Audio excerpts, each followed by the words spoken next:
All right, now we're going to move on to our 10 a.m. item, and that is our redistricting meeting that we originally had organized for 10 a.m. We added a few things around it.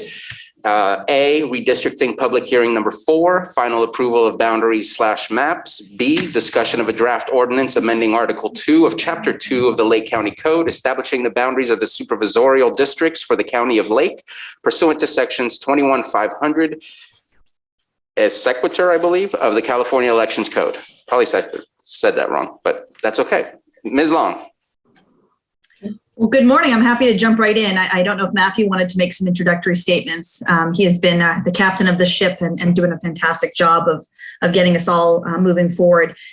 Today is the fourth public hearing related to the drawing of the boundary lines.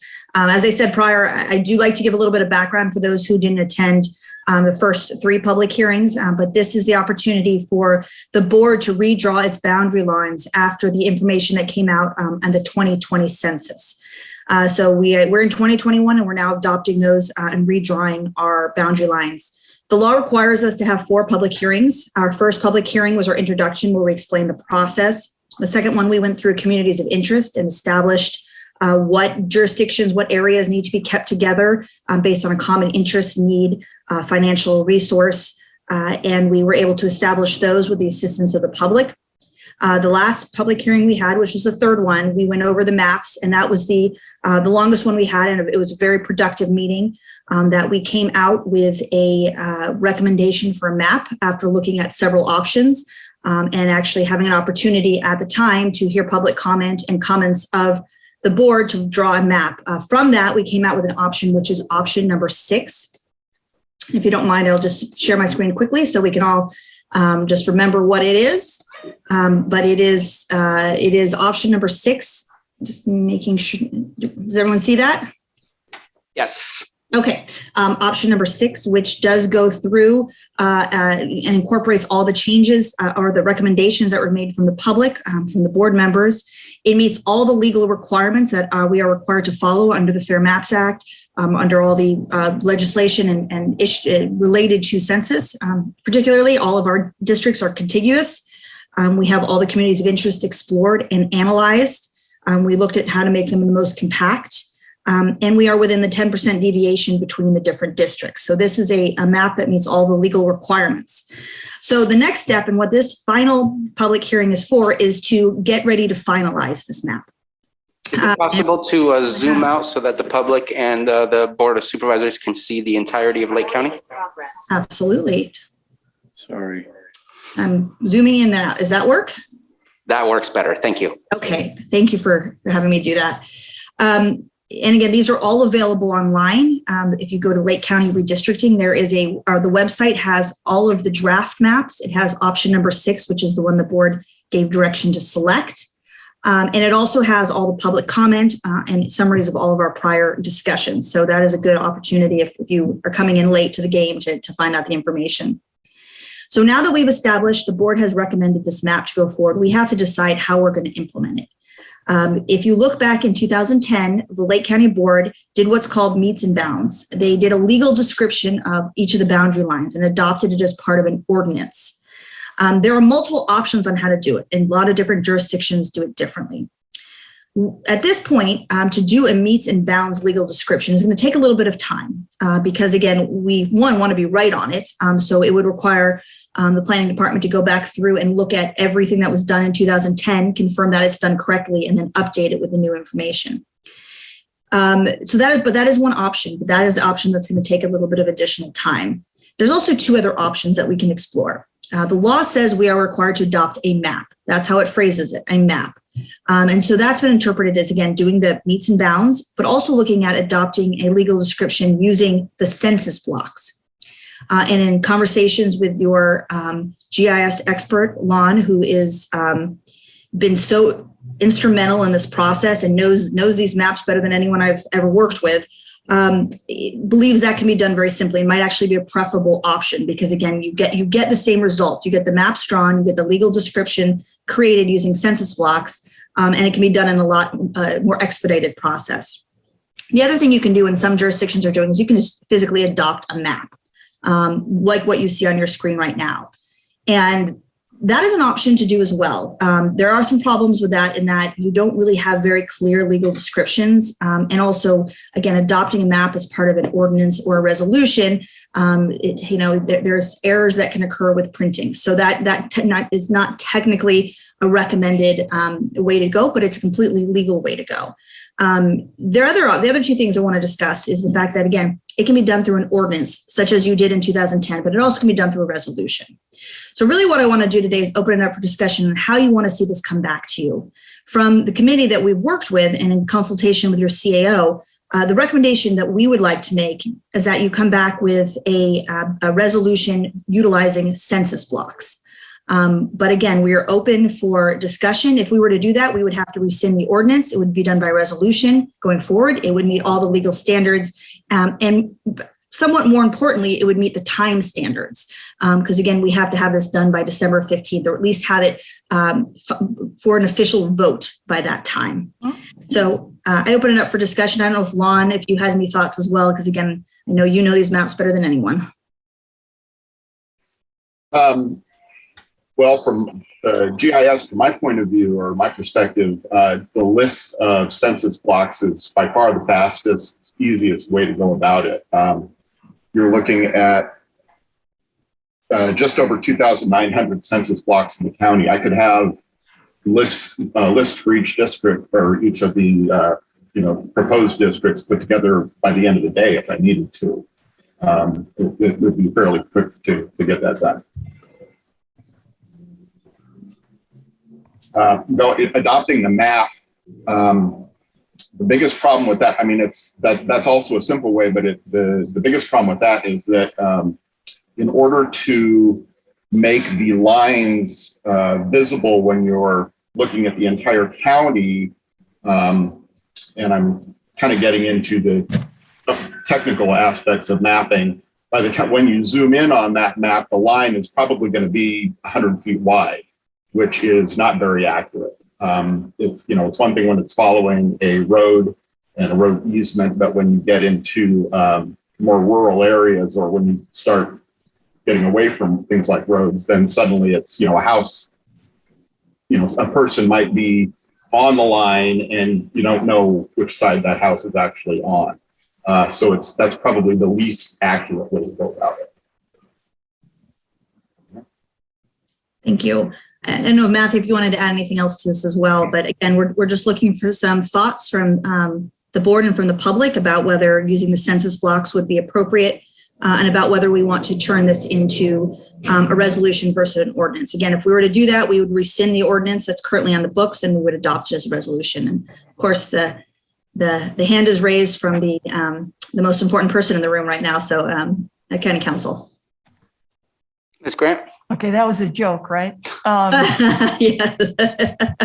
I would just suggest to the board, I had suggested census blocks because it is used and it is readily done. I would also suggest a resolution to, if it is possible, include the maps just because it's a visual. Those are the maps adopted, the census blocks, the original ordinance of the board makes reference to the census in terms of its determination, so that's consistent. Whether the ordinance is completely rescinded or amended, either way, that can be done, I think, handily, and you can proceed through a resolution in this case. However the ordinance is done, we'll figure that out so that it is as clean as possible and clear to the public. But as I said, the resolution and using the census blocks is a legitimate way to go, and it can be done efficiently, effectively, and be made clear to the public. Thank you very much. Mr. Rothstein? With Anita's comments, I don't have anything further to add. Thank you all very much. All right, thank you very much. Any questions or comments from board members regarding how to move forward? And I think that the map was built on census blocks, so it makes perfect sense to just use census blocks. I think I was going through the description from 2010. Unfortunately, I was going through it thinking it was the new 2020. It is easy to follow. Granted, you have to trust that the linear feet is correct. I'm not going to go out and measure that, but it definitely is a very long-winded way of basically stating what we've already created. And as we saw in our last meeting, Mr. Sharp was clicking on individual census blocks to add and change the maps. And so it is absolutely being built by that. So I think that is the appropriate way to move forward. I think that a resolution, in my opinion, is a very appropriate way to move forward. We've had 4 meetings already, so it's not like we need to go through a first and second reading of what our intentions are with the new districts. I think it's been very transparent to the public on what it is that we're doing. It's all been noticed in our local media. So I think that doing an ordinance is a bit of an overkill, and that a resolution would be an appropriate way to go ahead and finish. Those are my comments. And if there's nothing further, then let's go ahead and open it up for the public. Anyone from the public have any comments, questions about our final map that is being regarded today in this item, or our process in finalizing our redistricting? I see none in the boardroom, and I see none in the Zoom room. Oh, we changed our mind. Go ahead and come up to the microphone. Please state your name, and you have 3 minutes.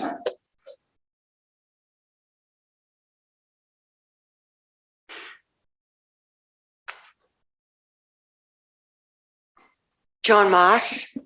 I'd like to these people who spoke to identify themselves, whether they're county employees or from the state.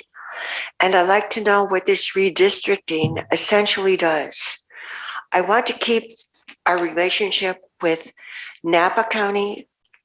And So this is only about the supervisorial districts, not having to do with congressional or state representation. good, thank you. I just wanted it explained to me so I understand what it is. And if they could identify who they are and if they're county employees. And so I'll go ahead and do that. Margaret Long is a contractor that we've contracted with for this specific reason for redistricting. That was done back in June or May. I forget when exactly it happened. And she has been in the process along with staff from our administrative office, which includes Matthew Rothstein, who is one of our staff members from the administrative office. And Lon Sharp is from our, I believe I'm going to say correctly, IT.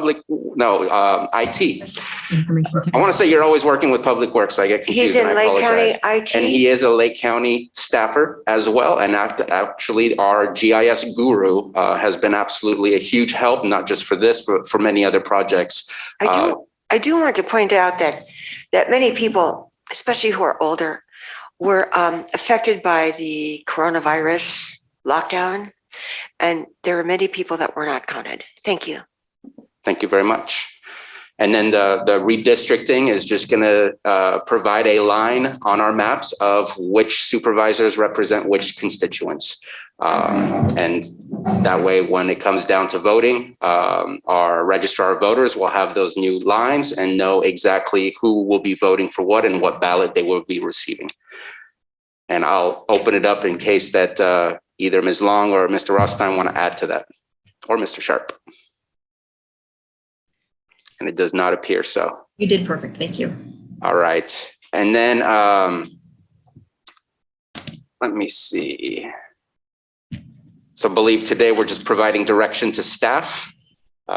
Looks to me like, is there an agreement to do a resolution Absolutely. And to use census blocks? Yes. All right. We're getting a unanimous yes on that. And Supervisor Crandall, you have your hand raised. Yeah, I wanted to see if I could, there they are. They got me as a panelist now. That helps. Yes. I was just showing Supervisor Pyska this. It's not anything that could affect today because it's kind of like, it's just a note. I just would like to show if I could share my screen real quick. Let's see. That's photos. You should be able to do that. Where did it go? I was just there. Sorry. Share content, screen, and am I doing it right here? Yeah. 3, 2, 1. Oh, is it letting me share? It popped up and it disappeared. Screen.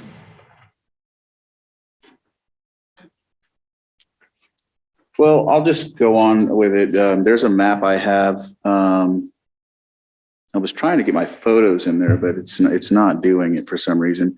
There's an old map that we have for the Lake County tribes. And let's see if it does iCloud Drive. Nope, doesn't. So what I was showing Supervisor Pyska is that the area that she obtains across the lake in the Glenhaven area, the tribe was called Comdot. And the area for the Comdot tribe across from that little area that is what's it called? Buckingham over to Glenhaven, and it used to be called the Comdot tribe area. So if there's ever a time we decide to put a bridge there or something, we can connect and use a historical preference from that map. If I could get this map up, I would do it, but I just, for whatever reason, can't do so. But yeah, I was just trying to emphasize and show that there's a historical element to that so that we can, not have so much complications with actually touching our borders, if that makes sense. We can go across the lake, and that's the easiest spot to do so, and use the tribal aspect of it for a historical value, like you were talking about in the congressional area. So, yeah. And I do know that part of redistricting is we're not supposed to cut communities of interest, or at least the least amount of possible. But I believe that current tribal land is not supposed to be split. But what you're speaking of is more of ancestral land, not current. Glenhaven doesn't have a tribe there right now. It's just an area, so yeah. But if I could get that map up, I just can't on this iPad. Sorry. Tough to see it. Yeah. And so you have direction from the board, and we've opened it up for the public comment. We've received public comment, and I believe that finishes up this item unless there's anything further. No, thank you for this opportunity. Our 4 public hearings have been very productive. I do work with other jurisdictions and counties, and I will say you are a lot farther ahead than a lot of them. And it has been an absolute pleasure to work with everybody in the county. Thank you for being with us in the long haul. This has definitely been a process that I've never experienced before. So thank you very much.